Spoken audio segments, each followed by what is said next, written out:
Rusiya-Ukrayna müharibəsinin nizamlanması və sülhün əldə olunması istiqamətində müxtəlif formatlarda danışıqlar getsə də, nəticə hələ ki yoxdur. Bir sıra mühüm məsələlər istiqamətində razılıqlar əldə olunub. Belə ki, Qara Dəniz hövzəsində gəmilərin atəşə tutulmaması, eyni zamanda Rusiya və Ukraynanın enerji obyektlərinə hücumların edilməməsi hazırda razılaşdırılıb. Düşünürəm ki, bu mühüm irəliləyişdir.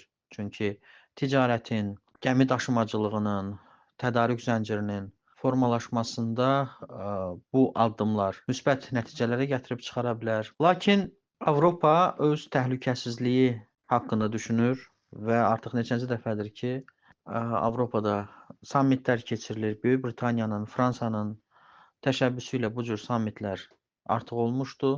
Makron burada ciddi canfəşanlıq eləyir, sanki Avropanın gələcəyi və təhlükəsizlik perspektivləri haqqında daha böyük platforma formalaşdırmağa çalışır. Lakin bu görüşlər yalnız Avropanın müstəqil silahlı qüvvələrə malik olması, ümumdaxili məhsuldan daha çox təhlükəsizlik və müdafiə xərclərinə ayırmaların formalaşması istiqamətindədir və Ukrayna ərazisinə qoşunların göndərilməsi, silah-sursatın tədarükü məsələsində fikir ayrı seçkilikləri geniş miqyas alır və Böyük Britaniya, eləcə də Kanadanın da daxil olduğu Parisdəki görüş növbəti dəfə nəticəsiz qaldı. Amma bu görüşlər həm də Rusiya-Ukrayna müharibəsindən sonrakı dövrdə Avropanın gələcəyini müəyyənləşdirən müzakirələrlə yadda qalır və İkinci Dünya müharibəsindən sonra geniş miqyaslı hərbi əməliyyatlarda iştirak eləməyən Avropa, Amerika Birləşmiş Ştatlarının təhlükəsizlik çətirinə